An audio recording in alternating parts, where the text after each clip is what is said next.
Setiap hari, kita kan pasti kirim email, pesan singkat, atau ngobrol pas rapat. Tapi, pernah nggak sih ngerasa pesan yang kita kirim itu kayak nyemplung ke lubang hitam? Nggak ada kabarnya?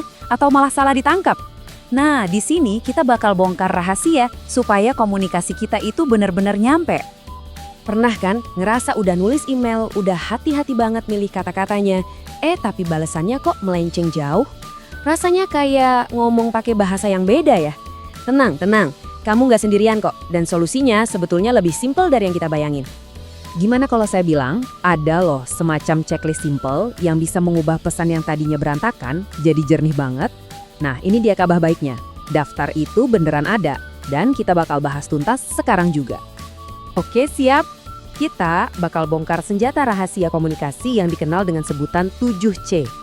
Anggap aja ini resep andalan buat bikin pesan yang nggak cuma jelas, tapi juga benar-benar efektif dan kena sasaran. Nah, ini dia nih ketujuh jagoannya. Jelas, ringkas, konkret, tepat, koheren, lengkap, dan sopan. Tenang, kita nggak bakal cuma ngapalin daftarnya, kita akan bedah satu persatu, biar kita paham gimana mereka ini bekerja sama buat menciptakan keajaiban dalam komunikasi. Yuk kita mulai dari pondasinya dulu, 4C yang pertama. Kalau kamu udah kuasai yang ini, artinya kamu udah punya dasar yang super kokoh buat setiap pesan yang bakal kamu kirim. Prinsip nomor 1 dan paling utama, clear atau jelas.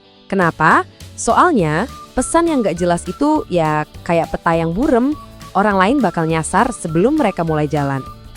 Jadi gini deh, sebelum pencet kirim, coba berhenti bentar. Tanya ke diri sendiri, kalau orang ini cuma boleh ingat satu hal dari pesan gue, apa itu?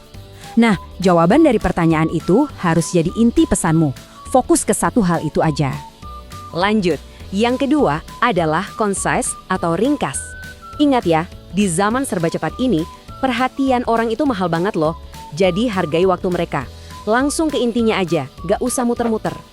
Coba deh, bayangin kamu itu editor yang galak. Potong semua kata atau kalimat yang gak nambahin nilai. Tanya ke diri sendiri, kalau bagian ini gue hapus, maknanya berubah nggak? Kalau nggak, ya udah buang. Pesan yang tajam itu lebih gampang nempel di kepala. Nah, kalau pesanmu udah ringkas, sekarang waktunya bikin pesan itu jadi nyata. Maksudnya, konkret atau konkret, jangan ngawang-ngawang. Ubah ide-ide abstrak jadi sesuatu yang bisa dipegang, misalnya dengan fakta dan angka. Kuncinya itu spesifik. Jadi jangan cuma bilang, penjualan kita naik, tapi bilang, penjualan naik 15% di kuartal kemarin. Jauh lebih meyakinkan kan? Tapi ingat, jangan sampai detailnya malah nenggelemin poin utamamu ya. Dan ini dia fondasi terakhir kita, correct atau tepat. Ini kelihatannya sepele, tapi penting banget. Satu aja salah ketik, kredibilitas bisa langsung anjlok. Ini bukan cuma soal tata bahasa, tapi soal nunjukin kalau kamu itu teliti dan profesional. Coba deh lihat bedanya. Yang kiri rasanya agak asal-asalan dan kurang formal ya kan? Nah, yang kanan dengan penulisan yang benar langsung kelihatan lebih profesional dan terpercaya. Makanya, double check bahkan triple check sebelum kirim itu wajib hukumnya. Oke, pondasinya udah kuat nih. Sekarang waktunya kita poles pesannya biar makin kinclong. 3C terakhir ini ibarat finishing touch yang bikin pesanmu jadi bersinar. Selanjutnya, koheren atau koheren. Coba bayangin pesanmu itu kayak kepingan puzzle. Setiap bagiannya harus nyambung dan pas satu sama lain biar bisa membentuk satu gambaran yang utuh dan ya masuk akal. Maksudnya, alur pesanmu harus logis. Setiap poinnya harus mengalir dengan mulus ke poin berikutnya. Jangan lompat-lompat. Pastiin juga nada bicaranya konsisten dari awal sampai akhir. Jangan di awal formal, di akhir jadi santai banget. Berikutnya, complete atau lengkap. Pernah nggak dapat email undangan rapat tapi nggak ada jam atau tempatnya? Bikin repot kan? Nah itu dia contoh pesan yang nggak lengkap. Pesan yang nggak lengkap itu cuma bikin bingung dan nambah-nambahin kerjaan balas-balasan email yang nggak perlu. Jadi pastiin semua info penting, siapa, apa, kapan, di mana, kenapa, udah ada di sana. Dan yang paling penting, kasih tahu mereka harus ngapain setelah ini. Dan yang terakhir, tapi bukan berarti nggak penting, adalah sentuhan manusianya.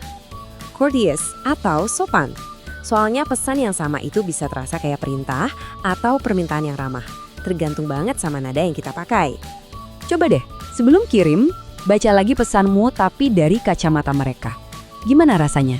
Apa kesannya nyuruh-nyuruh atau nggak ngehargain waktu mereka? Sedikit aja empati itu bisa banget ngubah penolakan jadi kerjasama. Jadi kita udah kupas tuntas ke-7C nih. Sekarang, yuk kita satuin semuanya jadi sebuah alat praktis yang bisa langsung kamu pakai. Dan inilah rangkumannya dalam satu gambar. Boleh banget di screenshot, di print, atau ditempel di dekat komputermu. Jadikan ini checklist wajib sebelum kamu kirim email atau pesan penting berikutnya.